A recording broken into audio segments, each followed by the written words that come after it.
and we are not able to help people now. So we do not want, we really don't want any of you to be in that situation. So sorry, I think ये जो emotional breakdown है हम doctors में अब सबको कोई ना कोई समय हो रहा है, because we have not been so helpless. Okay, so most importantly please take care of yourself. Right now Covid is everywhere around you. Okay, तो अगर आप घर से बाहर निकलो, maybe you're meeting your friends, maybe you're meeting your family, it does not matter, you have to be masked. तो ये आप देख रहे हैं एक डॉक्टर जो खुद भावुक हो गई सबको बताते बताते कि किस तरह की सावधानियां रखनी और अपने घरों से ना निकलें. डॉक्टर तृप्ति गिलाड़ा ये हैं इस वक्त और हमारे साथ जुड़ी हुई हैं डॉक्टर तृप्ति गिलाड़ा. डॉक्टर तृप्ति, बहुत शुक्रिया आपने इस महामारी के दौर में, इस हाहाकार के वक्त में आपने वक्त निकाला हमसे बातचीत करने के लिए. आपका वीडियो जो है डॉक्टर तृप्ति वो सबको भावुक कर देने वाला रहा. जब सबने देखा उसके बाद ये वीडियो एक के बाद एक वायरल होता चला गया. जब आप ये वीडियो बना रही थी, क्या आपके मन में आया, आपको क्यों लगा कि इस तरह का वीडियो एक बनाया जाना चाहिए और लोगों को एक तरह से संदेश देना चाहिए? तो एक्चुअली जब मैंने ये वीडियो बनाया संडे को, मैं जस्ट कोविड वॉर से बाहर निकली और ऑनेस्टली हम जब भी कोविड वॉर जाते हैं या रोज दिन में हमको कम से कम हर डॉक्टर को कॉल्स आ रहे हैं कि बेड अवेलेबल करवाओ, ऑक्सीजन अवेलेबल करवाओ. तो ये वीडियो मैंने एक्चुअली मेरे फैमिली और फ्रेंड्स के ग्रुप के लिए बनाया था. तो मैंने सिर्फ 4 या 5 जो हमारे क्लोज फैमिली और फ्रेंड्स का ग्रुप है उस पर शेयर किया था, बिकॉज मुझे लग रहा था कि ये जो सिचुएशन है इसमें हम कोई भी फंस सकता है इस समय. और कैसे तैसे मुझे लग रहा था कि फैमिली और फ्रेंड्स को तो समझाओ कि आप लोग सेफ रहे. ऑब्वियसली ये कोई ना कोई ग्रुप से वीडियो बाहर निकला और उस तरीके से वायरल हुआ. आई वॉज नॉट एक्सपेक्टिंग कि ये वीडियो एक्चुअली इतने लोगों तक पहुंचेगा, पर क्योंकि अब पहुंच चुका है, मैं सही में चाहती हूँ कि लोगों को समझे कि हम डॉक्टर्स इस सिचुएशन में बहुत ज्यादा हेल्पलेस हो गए हैं और हम चाहते हैं हर एक की मदद करे. हम हर डॉक्टर अपने रोल में कुछ ना कुछ कोशिश कर ही रहा है to maximise the effort, but एक लिमिट है उसका और वो लिमिट आ चुका है. तो क्योंकि हमें वो लिमिट क्रॉस नहीं करना है, हम चाहते हैं कि लोग प्लीज सेफ रहे, क्योंकि इस समय कोविड नहीं कोई और चीज से बीमार होना भी बहुत गलत समय है. हॉस्पिटल्स ऐसे तरीके से फुल है. बिल्कुल. डॉक्टर तृप्ति, आप संक्रामक रोग विशेषज्ञ हैं, किस तरह की परिस्थितियां आपने देखी? 2020 में भी आपने मरीजों को झेला, आपने मरीजों का इलाज किया और 2021 में भी. क्या बदलाव आपको इस बार लग रहा है? कितनी भयावह स्थिति आपको लग रही है?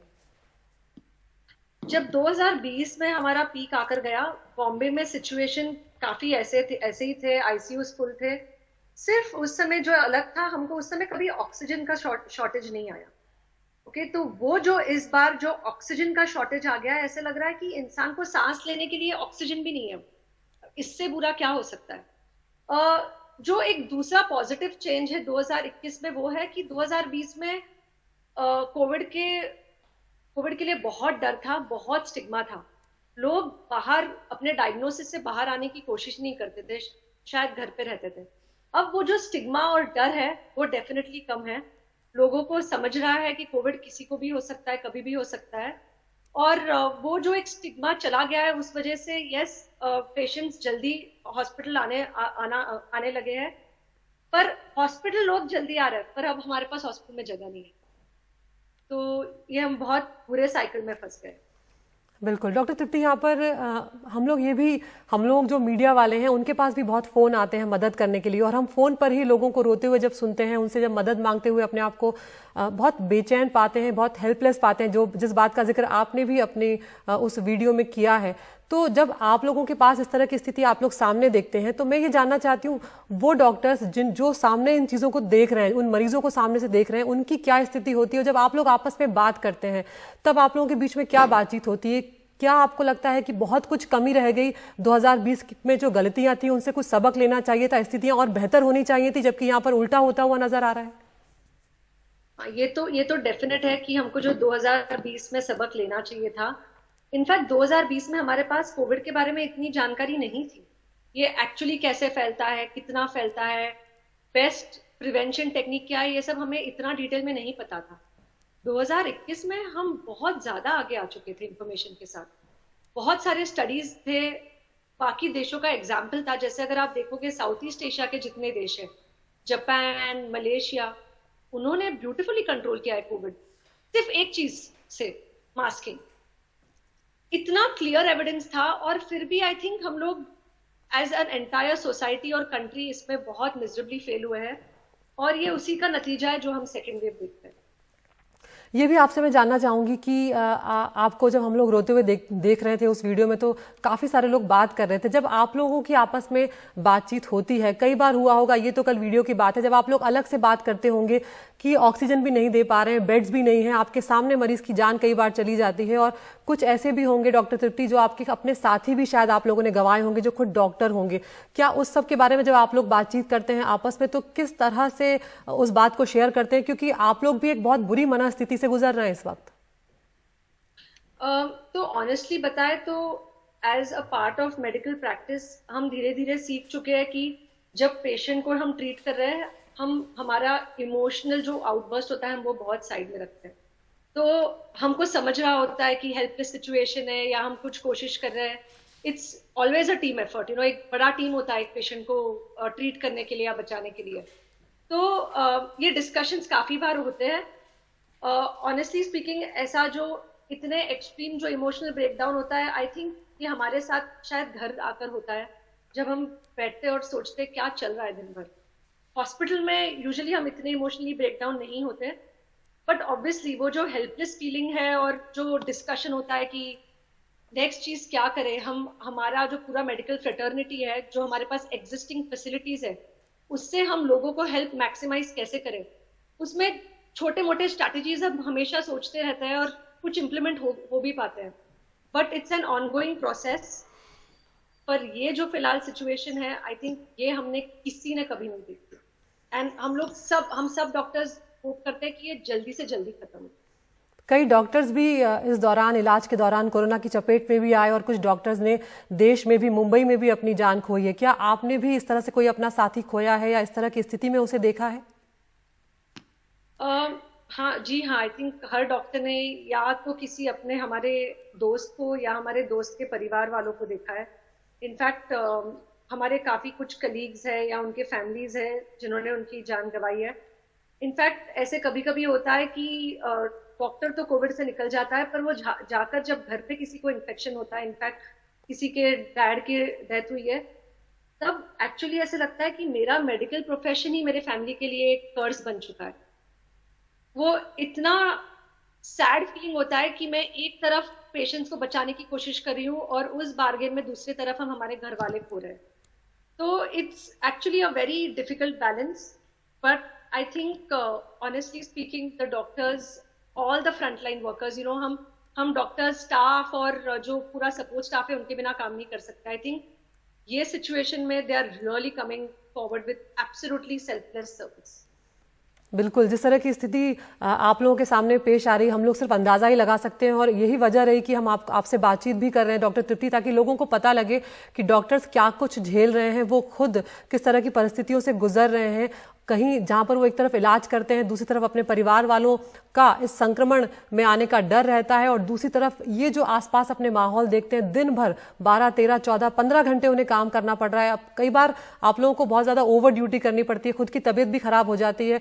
तो क्या बहुत सारे डॉक्टर्स ऐसे हैं जो इसी तरह के ब्रेकडाउन से इस वक्त गुजर रहे होंगे, और क्या आपस में आप लोग एक दूसरे को कंसल्ट करते हैं, किसी तरह की काउंसलिंग कर रहे होते हैं डॉक्टर तृप्ति? आई थिंक जैसे मैंने आपको बताया, आई थिंक इमोशनल ब्रेकडाउन होता ही होगा। हमारे पास एक्चुअली समय ही नहीं है डिस्कस करने के लिए एक दूसरे के साथ। हम जब साथ में होते हैं हम सिर्फ पेशेंट की बात कर रहे होते हैं, क्योंकि हॉस्पिटल्स इतने ज्यादा फुल है कि हमारे पास हमें कैसा फील हो रहा है, या हमें भूख लगी है या नींद आ रही है या घर वाले कैसे, वो हमें ना सोचने का वक्त है ना डिस्कस करने का वक्त। आप आपसे एक बार मैं फिर से ये जानना चाहूंगी, आप अपने वीडियो में भी एक्सप्लेन कर रही थी डॉक्टर तृप्ति, एक बार फिर से आप जिन प्रिकॉशंस के बारे में बात कर रही थी, अगर संक्षेप में बता सकें, क्योंकि आप इन्फेक्शियस डिजीज स्पेशलिस्ट भी हैं, किस तरह से मास्क के बारे में आप जानकारी दे रही थी, वो एक बार फिर से हमारे दर्शकों को बताएं।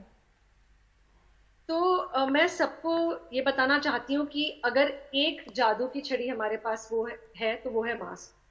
अगर हर इंसान ये याद रखे कि जब भी वो घर से बाहर निकले, ये ना सोचो कि आप आपके दोस्त के साथ मिल रहे हो या अपने रिश्तेदार से मिल रहे हो तो मास्क नहीं पहने, क्योंकि हमने देखा है कि बीमारी का 80% संक्रमण अपने वालों के साथ होता है। जहां हमें लगता है कि संक्रमण नहीं हो सकता, वहीं संक्रमण होता है। तो आप जब भी अपने वालों से भी मिलो, मास्क ऊपर रखो। शर्म मास्क पहनने में नहीं, मास्क न पहनने में है। मास्क सिर्फ नाक तक नहीं, पूरा मास्क कवर रखो। अगर मास्क गले में होगा तो उसका कोई मतलब ही नहीं है। और दूसरी बात, अगले जो ये 1.5-2 महीने का समय है, ये बहुत कठिन समय है। जितना जरूरी है उतना बाहर निकले। हम समझते हैं कि काम करना जरूरी है, बाजार जाना जरूरी है, पर जो जरूरी है वो करें। सोशलाइजेशन इस समय बिल्कुल भी जरूरी नहीं। जी। और जो दूसरी हम बात बताना चाहते हैं कि कोविड के कारण लोगों में इतना ज्यादा पैनिक हो गया है कि जैसे ही कोविड डायग्नोसिस होता है, लोगों को लगता है कि बेड्स नहीं है, चलो जो बेड मिला वहां एडमिट हो जाते हैं। बिल्कुल। और वो साइकिल ही बहुत बुरा चल रहा है, क्योंकि काफी बार स्टेबल पेशेंट्स बेड ऑक्यूपाई करते हैं। जो अनस्टेबल पेशेंट है उनके लिए बेड ढूंढने में हमको 2-3 दिन लग जाते हैं, और वो 2-3 दिन में वो पेशेंट हमारे हाथ से निकल चुका होता है। तो जब तक आपको बेड की जरूरत नहीं है, आप सिर्फ पैनिक में आके बेड ऑक्यूपाई प्लीज मत। बिल्कुल। और मैं आपसे आखिरी में संक्षेप में एक बात और जानना चाहूंगी, जिस तरह की सुविधाएं आप लोगों को दी जा रही हैं, चाहे वो इंश्योरेंस कवर को लेकर हो या वो किट्स को लेकर हो, क्या आप लोग उससे संतुष्ट हैं? अगर मैं सिर्फ फिलहाल आप जहां पर काम कर रही हैं मुंबई की ही बात मैं अगर करूं तो जो पीपी किट्स है और जो सब पर्सनल प्रोटेक्टिव इक्विपमेंट है वो एब्सोल्यूट गुड फ्लो में है, उसमें कोई शॉर्टेज नहीं है जी। और वो एक डेफिनेटली इम्प्रूवमेंट है 2020 से। रही बात इंश्योरेंस कवर की, आई डोंट थिंक कोई भी स्टेट या सेंट्रल गवर्नमेंट हमें कुछ इंश्योरेंस या फैमिली वालों को इंश्योरेंस ऑफर करता है, पर आई थिंक हम डॉक्टर्स उस सिचुएशन में फिलहाल है भी नहीं कि उस बारे में सोचें। बिल्कुल। बहुत शुक्रिया डॉक्टर तृप्ति, आप हमसे जुड़ी और हम सब आपके जज्बे को और आप जैसे सभी डॉक्टर्स के जज्बे को सलाम करते हैं, जो फ्रंट लाइन पर आकर हमारे देशवासियों की और सबकी आप लोग इस वक्त देखभाल कर रहे हैं, एक तरह से उन लोगों की जान बचा रहे हैं। ये बहुत बड़ी बात है और बहुत शुक्रिया आप डॉक्टर तृप्ति हमसे जुड़ी यहाँ पर। और यही बात यहाँ पर शायद हम सबको समझने की ज़रूरत है, जब डॉक्टर्स अपनी जान पर खेल रहे हैं तो हम कम से कम उनका बोझ इस तरह से कम कर सकते हैं कि हम जिन लोगों को नहीं हुआ है वो कम से कम बाहर ना निकलें, और जब निकलें तो ज़्यादा से ज़्यादा सावधानियों का इस्तेमाल करें। मास्क जो है वो जरूर लगा कर रखें, दूरी जो है वो बनाकर रखें। इसी तरह से हम इन डॉक्टर्स का बोझ कुछ हद तक तो कम कर ही सकते हैं।